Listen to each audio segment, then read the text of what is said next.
नमस्कार दोस्तों, स्वागत है एक बार फिर से आपका अजय जी के पर और एक नई वीडियो के साथ में। दोस्तों मैंने आपको कहा था अभी अपने भारतीय जो नृत्य विधाएं पढ़ रहे हैं सर, उन नृत्य विधाओं में कल जो पिछली क्लास में आपने देखा दोस्तों, मैंने आपको पहले तो 8 जो शास्त्रीय नृत्य बताए, उसके बाद जो मैंने आपको कथक के बारे में बताया दोस्त, आज जो है वो बाकी के बचे हुए शास्त्रीय नृत्य है दोस्तों, उनके बारे में भी जान लेते हैं सर। ठीक है, सबसे पहले जो है मैं आपको आज करवाने वाला हूँ सर, ये 8 अपने नृत्य पढ़े थे, आपको स्थान विशेष भी याद हो गए होंगे सर इनके।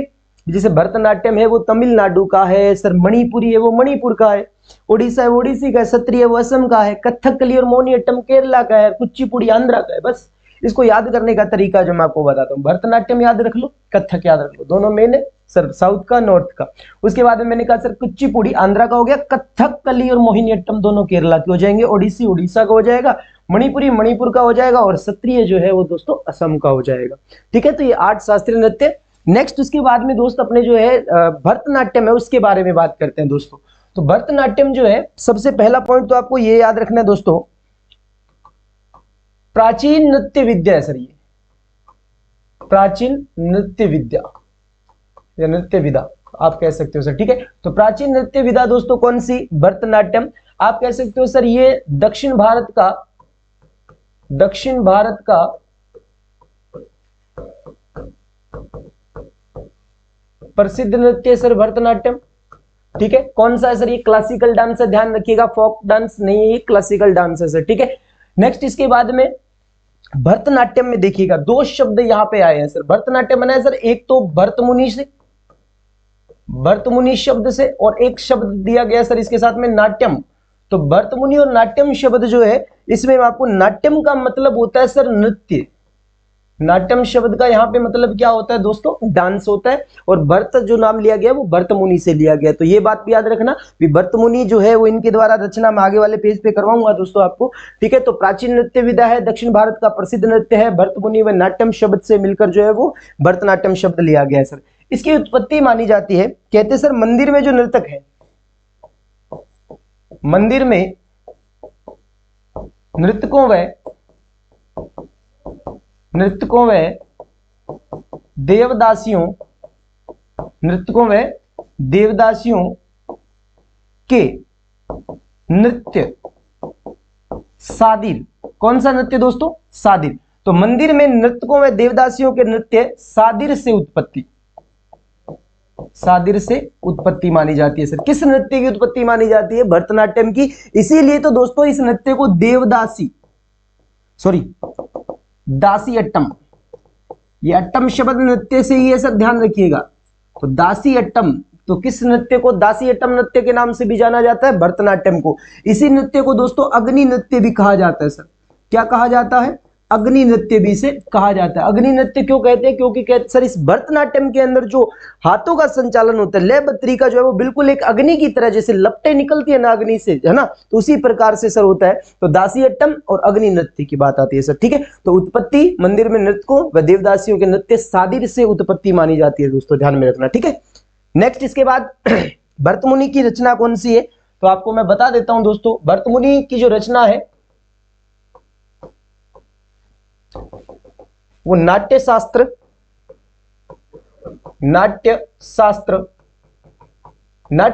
की बात की जाती है। तो दोस्तों इसका जो टाइम पीरियड है, कहते हैं सर 200 ईसा पूर्व से 200 ईस्वी तक। ठीक है, अब सर ये नाट्य शास्त्र जो है मैं आपको बता देता हूं, ये सर नाट्य वेद भी है सर, नाट्य शास्त्र है, इसको आप नाट्य वेद भी बोल सकते हो। यानी अर्थात सर ये 5वां वेद है, यानी कि सर जो यजुर्वेद सामवेद अथर्ववेद जो हुए हैं, उसी के प्रकार दोस्तों एक नाट्य वेद है जो कि सर नाट्य शास्त्र का रूप लिया है। यानी कि सर स्पेशली इनको जो निकाला गया नृत्यों के लिए, मनोरंजन के लिए निकाला गया सर नाट्य वेद को। सर किन किन से निकला है? तो दोस्तों नाट्य वेद जो है, नाट्य वेद 4 वेदों से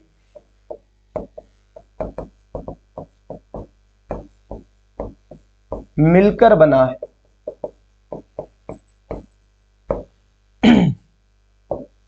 कौन कौन से दोस्तों 4 वेद? तो सबसे पहले अगर बात करते हैं ऋग्वेद, नंबर 2 पे सर यजुर्वेद, सामवेद, अथर्ववेद। बोल के देखिएगा। ऋग्वेद, ऋग्वेद के बाद में यजुर्वेद, यजुर्वेद के बाद में सामवेद, सामवेद के बाद में अथर्ववेद।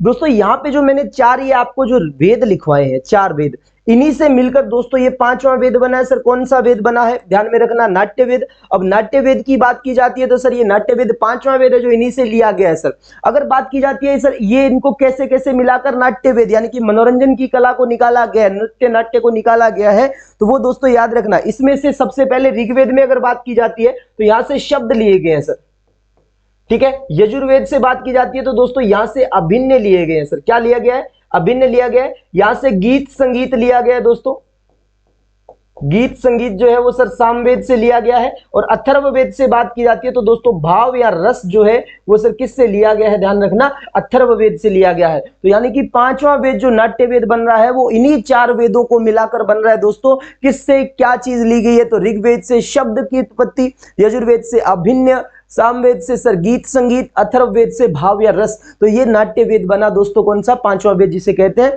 नाट्य शास्त्र का ही रूप है दोस्तों, ध्यान रखना। तो नाट्य शास्त्र किसकी रचना है, सर भरत मुनि की रचना है, ये भी आपको ध्यान में रखना है। तो आई थिंक दोस्त यहां तक आप समझ गए होंगे। तो भरतनाट्य नृत्य की अपने बात यहां पे कर चुके हैं दोस्तों, ठीक है। शाबाश। नेक्स्ट इसके बाद में अपने नृत्य की बात करते हैं। वो कौन सा नृत्य दोस्तों, कुचिपुड़ी। कुचिपुड़ी नृत्य के अंदर दोस्तों कुछ खास नहीं है, ये नाम से संबंधित जो है प्रश्न जो है मैं आपको बता देता हूं। सर ये जो नृत्य है वो आंध्र प्रदेश का है, आंध्रा का है, नृत्य है कहां का दोस्तों, ये आंध्रा का। ये आंध्रा का दोस्तों, आंध्रा के कुशेलापुरम, कुशेलवापुरम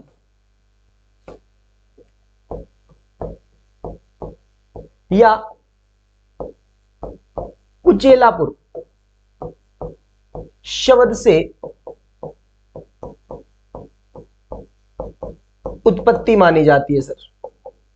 बस इतना सा याद रखिएगा, वैसे कोई जरूरत नहीं है सर कुचिपुड़ी कहां पर किया जाता है, आंध्रा का है सर, बस इतना सा ध्यान रखना। कुशेलापुरम या कुचेलापुरम शब्द से उत्पत्ति मानी जाती है, बस ये नृत्य इतना सा ही आपको इसको डिटेल में पढ़ना है और ज्यादा नहीं पढ़ना सर, ठीक है। ये जो है आपको सामने दिख रहे हो तो दोस्तों ये महिलाओं द्वारा किया जाता है सर, महिलाओं द्वारा, ये तो कॉमन सेंस से दिख भी रहा है सर, ठीक है। नेक्स्ट इसके बाद में आता है कथकली। दोस्तों ये जो डांस है ये इसमें दो शब्द है सर, कथा प्लस कली, कथा प्लस कली। अब ये कथा का शाब्दिक अर्थ होता है दोस्तों यानी कि कहानी से,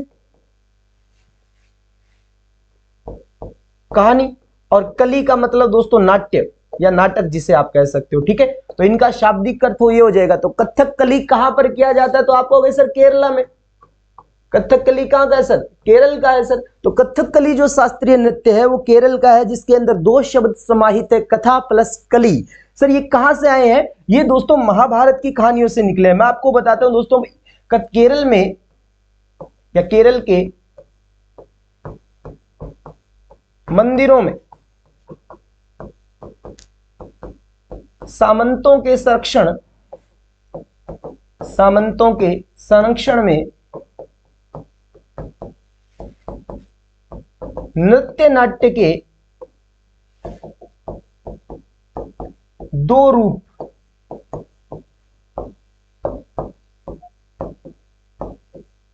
रामानटम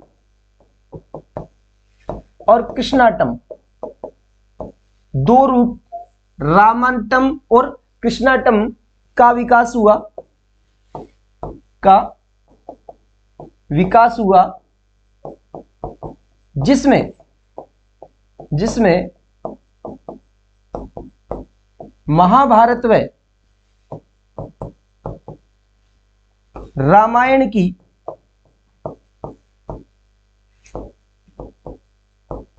कथा व कहानियां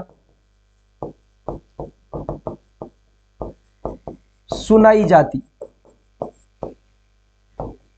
और दोस्तों ये कथा और नाट्य कहानियां जो जितनी भी सुनाई जाती दोस्तों, यहीं से ही आप देखो सर यहाँ ये चीज बनी है, यानी कि सर कहीं ना कहीं कथकली नृत्य निकलने के पीछे जो रामायण और महाभारत की जो कहानियां जो है बांची जाती थी, पढ़ी जाती थी दोस्तों, उन्हीं का ही जो है रोल रहा है। तो इतना जरूरी नहीं है, लेकिन फिर भी आपको थोड़ा सा ध्यान में रखना है भी सर ये कथकली जो शब्द है ये कैसे आया, कहां से आया सर, ठीक है। नेक्स्ट यहाँ पे देख रहे हो दोस्तों, ये जो डांसर है वो इतनी थोड़ी सी अलग वेशभूषा के साथ में जो है एक मुकुट धारण करता है, यानी कि सर ये जेंट्स होते हैं सर, पुरुष मंडली द्वारा किया जाता है सर, ये पुरुष मंडली द्वारा नृत्य किया जाता है दोस्तों, ध्यान रखिएगा, ठीक है। तो ये कौन सा नृत्य हो गया अपना, कथकली नृत्य हो गया दोस्तों, ठीक है।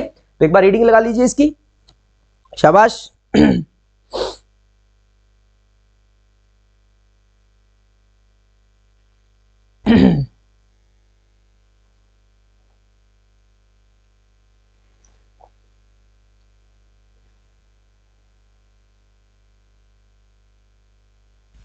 Very good. नेक्स्ट इसके बाद में दोस्तों अपना नृत्य आता है मोहिनी अट्टम। मोहिनी अट्टम के अंदर दोस्तों आप इस नृत्य के अंदर ये जो महिला देख रहे हो, इसको देख के ये आप अनुमान लगा सकते हो भी सर एक सुंदर स्त्री जो है नृत्य कर रही है, यानी कि एक सुंदर स्त्री जो है वो नृत्य कर रही है, यानी कि सर मोहिनी और अट्टम, यहाँ पर दो शब्द जुड़े हुए हैं सर। मोहिनी शब्द का अर्थ हो गया सर एक सुंदर स्त्री, सुंदर स्त्री, और अट्टम शब्द का अर्थ हो गया दोस्तों नृत्य, यानी कि सर एक सुंदर स्त्री द्वारा किया गया नृत्य कौन सा हो गया दोस्तों, मोहिनी अट्टम हो गया सर। कौन सा हो गया, मोहिनी अट्टम हो गया दोस्तों। इस नृत्य के अंदर जो है संचालन जो होता है सर कथकली नृत्य और सर भरतनाट्यम नृत्य का, यानी कि सर ये जो नृत्य हो रहा है, यानी कि मोहिनी अट्टम जो नृत्य केरल का है दोस्तों, ध्यान रखना केरल का है। और केरल के दोस्तों जो नृत्य मैंने अभी पढ़ाया, यानी कि आप कह सकते हो सर ये मिश्रण किस किस नृत्य का है, तो मिश्रण आप कह सकते हो सर ये एक तो कथकली का मिलता है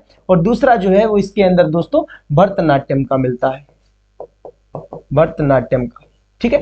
तो सर कथकली व भरतनाट्यम का मिश्रित रूप है सर मोहिनी अट्टम, जिसको सर मोहिनी और अट्टम शब्द भी ये आपको पूछा जा सकता है। मोहिनी अट्टम नृत्य शास्त्रीय नृत्य है जिसमें मोहिनी शब्द का शाब्दिक अर्थ क्या है, तो दोस्तों सुंदर स्त्री जो है वो मोहिनी शब्द का अर्थ है दोस्तों, क्लियर, शाबाश। तो आशा करता हूं दोस्त यहां तक आपको समझ में आ रहा होगा और बढ़िया भी लग रहा होगा दोस्तों, एक एक चीज को आप जानोगे सर। राजस्थान की चीजें आपने पढ़ रखी है और भी वो तो पढ़ते रहेंगे, लेकिन दोस्तों कुछ बच्चों का जैसे था भी सर हमें इंडियन से संबंधित कुछ संस्कृति के बारे में बताइए, तो मैंने उसी के लहजे में से दोस्तों ये शुरू की है, ठीक है। चलो नेक्स्ट आगे बढ़ते हैं दोस्तों, और नेक्स्ट जो नृत्य आता है वो आता है उड़ीसी।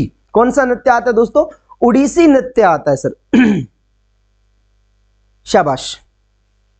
इस नृत्य की अगर बात की जाती है ओडिसी की, तो सर ये नृत्य है कहां का, उड़ीसा का,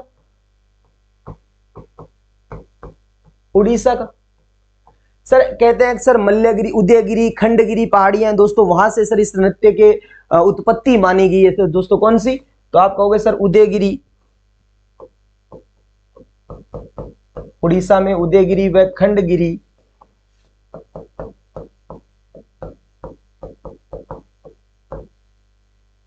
की गुफाओं से, की गुफाओं से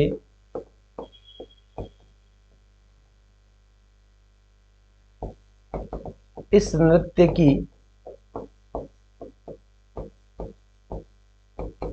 शुरुआत मानी जाती है, ठीक है। मतलब यहां पे ऐसे कोई साक्ष्य मिले हैं, तो इसलिए दोस्तों ये सोर्स है एक इसको बताने का भी ओडिसी नृत्य जो है वो उदयगिरी व खंडगिरी की गुफाओं से जो है वो निकला है सर, ठीक है।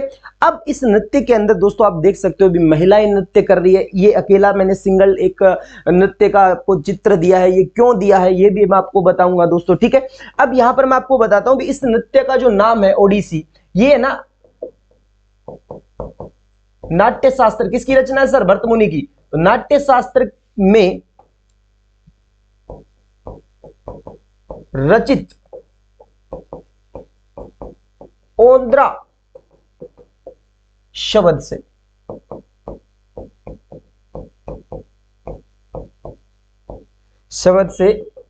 इस नृत्य का नाम लिया गया। क्लियर है क्या दोस्तों। यहां पर इस नृत्य के अंदर मैं आपको बता देता हूं, ठीक है सर। ये जो है उड़ीसा के अंदर कहते हैं सर ये महारियों द्वारा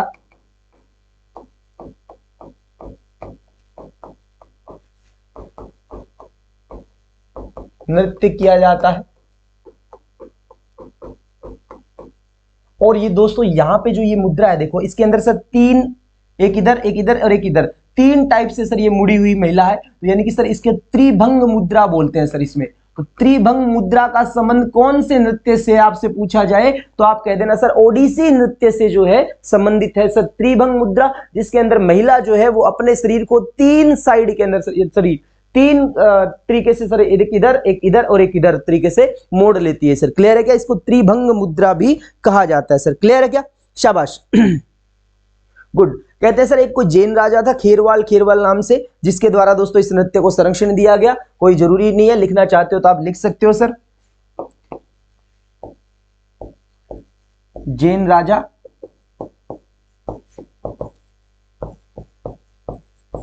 खेरवाल द्वारा संरक्षण।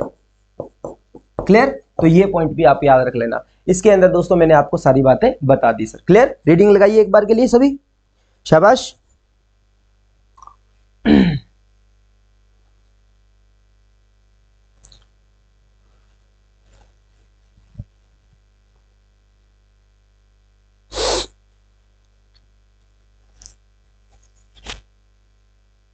गुड। चलो आगे दोस्तों अपना नृत्य आता है मणिपुरी सर। कौन सा नृत्य आता है? मणिपुरी। आप इसके अंदर डांस भी देख रहे हो दोस्त, ये इस तरीके से नृत्य किया जाता है। ये कृष्ण का रूप है सर। किसका रूप है? कृष्ण का रूप है। तो कृष्ण का रूप इसके अंदर जो है वो केंद्रीय विषय माना जाता है दोस्तों। मैं आपको बता देता हूं, ठीक है? कैसे मैं आपको बताऊं। मणिपुरी नृत्य जो है वो सर मणिपुर का, कहां का है दोस्त? मणिपुर का।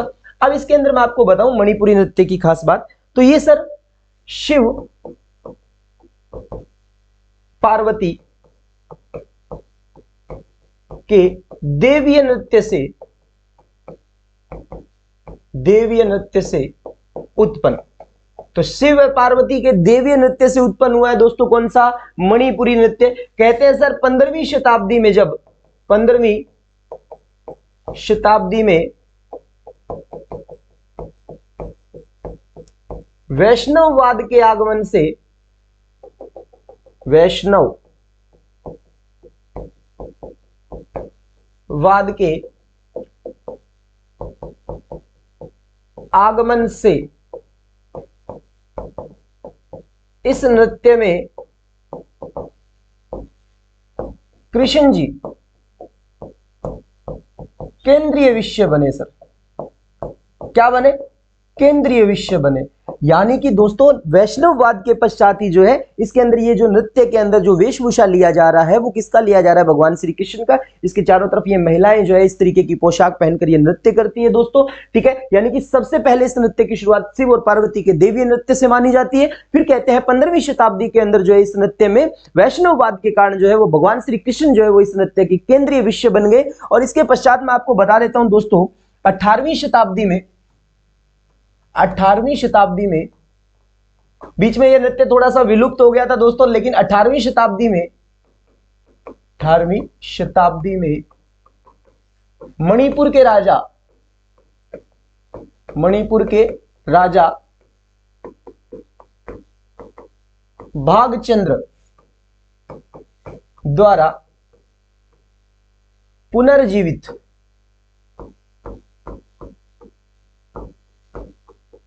किया गया। यानी कि सर इस नृत्य को जो है पुनर्जीवित किया, वो किसने किया? मणिपुर के राजा भागचंद्र ने। और कहते हैं दोस्तों इस नृत्य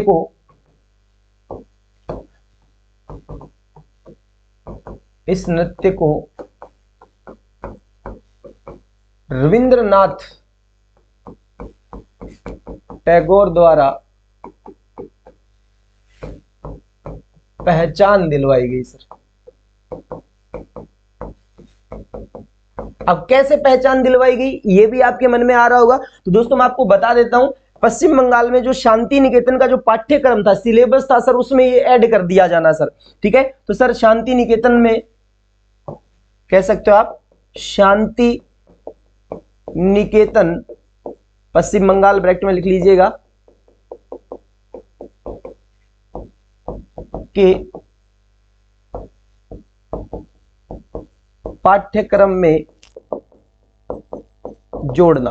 तो सर शांति निकेतन के पाठ्यक्रम में जोड़ना दोस्तों किसको?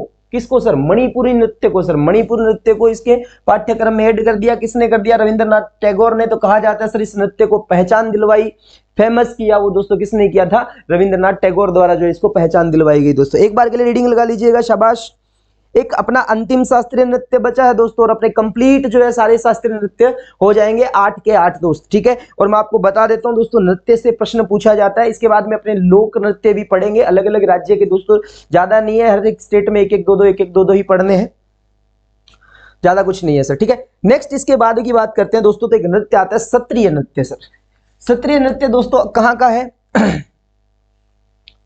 कहां का सर ये नृत्य? असम का। क्लियर है क्या? अब इसके अंदर कुछ खास नहीं है सर। क्षत्रिय नृत्य को आप चाहे तो इतना ही याद कर लो, भले क्षत्रिय नृत्य जो है वो असम का है। और इसके अलावा दोस्तों मैं आपको बता देता हूं शाबाश, इस नृत्य में कहते हैं सर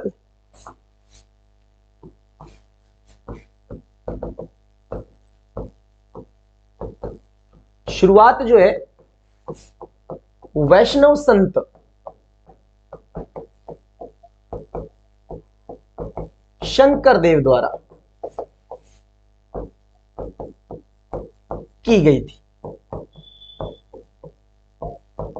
बस, ठीक है। और भी जैसे कि सर ओजपल्ली एक नृत्य होता है सर, आपको मैं असम के जब लोक नृत्य पढ़ाऊंगा तो उसमें दोस्तों ओजपाली नृत्य आएगा, देवदासी नृत्य आएगा, तो उन्हीं का ही मिश्रण दोस्तों इस नृत्य में लिया गया है। जैसे कि आप ये मुद्राओं के माध्यम से इस नृत्य में देख रहे हो, यानी कि एक युगल नृत्य दोस्तों आपको दिखाई दे रहा होगा, जिसमें महिला और पुरुष जो है वो दोनों इस नृत्य में भाग ले रहे हैं। यानी कि सर इस नृत्य के अंदर मैंने आपको बताया भी सर, एक नृत्य आता है असम का ओजपल्ली, ओजपाली, और दूसरा नृत्य आता है सर देवदासी।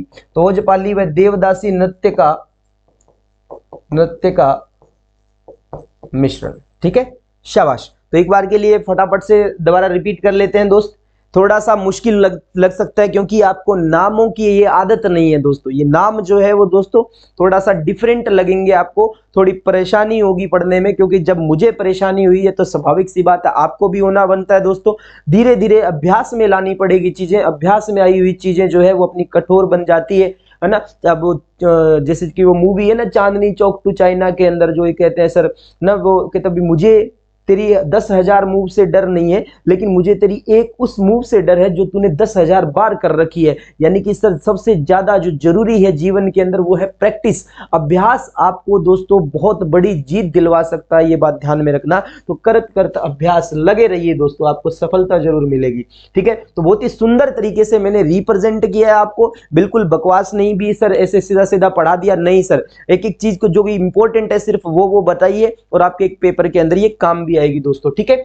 भरतनाट्यम के अंदर मैंने जैसे कि बताया सबसे प्राचीन नृत्य विधा है दोस्तों, दक्षिण भारत का प्रसिद्ध नृत्य है। इसके अंदर भरत मुनि और नाट्यम शब्द दो मिले हुए हैं दोस्तों। तो भरत मुनि से भरत लिया गया और नाट्यम का मतलब नृत्य। तो दोस्तों इसी से संबंधित उत्पत्ति मंदिर में नृत्यों व देवदासियों का एक नृत्य हुआ करता दोस्तों सादिर, उसी से दोस्तों इस नृत्य की जो है उत्पत्ति मानी जाती है सर, ठीक है। यानी कि सर नृत्य को, यानी कि वो इस सादिर के बारे में आप कहोगे सर ये सबसे प्राचीन विधा फिर कैसे हुई? ये पहले से थी, इनसे ही दोस्तों ये आगे आप बनकर निकले हैं दोस्तों, ठीक है। तो उपनाम दासीयट्टम और अग्नि नृत्य दोस्तों इसी नृत्य को कहा जाता है।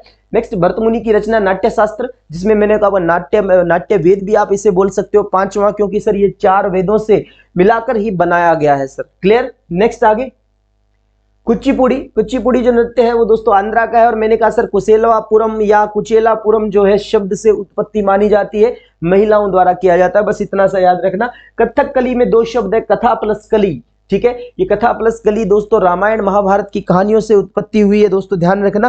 फिर मैंने आपको कहा था भी सर मंदिर में नृत्यों के संरक्षण में 2 रूप निकले हैं सर। कौन कौन से रूप निकले हैं सर? कि एक तो रामानट्टम है और एक कृष्णाट्टम है दोस्तों। तो इन दोनों रूपों से जो आगे रामायण महाभारत की जो है कहानियां पढ़ी जाती थी, और उसी से सर ये कथा और कली जो है बनी सर, कथक कली। मोहिनी अट्टम। मोहिनी अट्टम में मैंने आपको मोहिनी शब्द जो है सुंदर स्त्री बताया, अट्टम का मतलब नृत्य होता है दोस्तों, सुंदर स्त्री एक नृत्य कर रही है। केरल में कथकली और सर तमिलनाडु का भरतनाट्यम, दोनों का मिश्रित रूप है दोस्तों, ध्यान रखना मोहिनी अट्टम। नेक्स्ट उसके बाद में ओडिसी, ओडिशा का है दोस्तों। ओडिसी किसका है? ओडिशा का। और मैंने कहा उदयगिरी व खंडगिरी की गुफाओं से इस नृत्य की जो है शुरुआत मानी जाती है। नाट्य शास्त्र में रचित ओद्रा, यानी कि सर उड़ीसा, ओडिसी शब्द जो है वो इसी से लिया गया है दोस्तों। तो इसका मतलब ओडिशा का ओद्रा, ओद्रा का व्याख्या नाट्य शास्त्र में मिलती है भरत मुनि के साथ, ठीक है। जैन राजा खेरवाल द्वारा इसे संरक्षण दिया गया दोस्तों। और इसमें मैंने एक मुद्रा बताई है दोस्तों, त्रिभंग मुद्रा। ये त्रिभंग मुद्रा किसका हिस्सा है? ओडिशा नृत्य का है, ध्यान में रखना दोस्तों। मणिपुरी, मणिपुरी की बात की जाती है दोस्तों, तो मणिपुर नृत्य जो है मणिपुर में किया जाता है दोस्तों। और शिव पार्वती के देवीय नृत्य से उत्पत्ति मानी जाती है। और कहते हैं जब वैष्णववाद जो है प्रभावी हो गया था तो इसमें भगवान श्री कृष्ण जो है वो केंद्रीय विषय बन गए थे। एक बार के लिए थोड़ा सा विलुप्त हो गया था, थोड़ा भावार्थ दोस्तों पूर्ण रूप से नहीं हुआ था, लेकिन इसको पुनर्जीवित किया सर वो किसने किया था? राजा भागचंद्र जो मणिपुर के राजा हुए थे। और उसके पश्चात में मैंने कहा रविंद्रनाथ के द्वारा जो इसे पहचान दिलवाई गई। क्यों? शांति निकेतन दोस्तों पश्चिम बंगाल के अंदर। इसका सन भी आप लिख सकते हो 1919। कब? 1919 ईस्वी, ठीक है। तो ये भी आपको ध्यान में रखना है, ठीक है। तो आशा करता हूं दोस्तों आपको समझ में आई होगी। तो जिन जिन भाइयों को पता लगा भाई सर ने मेहनत की और बहुत ही शानदार तरीके से पढ़ा है, एक बार जरूर शेयर करना, लाइक करना दोस्तों, और सब्सक्राइब कर लेना जो भी विद्यार्थी नए जुड़ रहे चैनल से। धन्यवाद।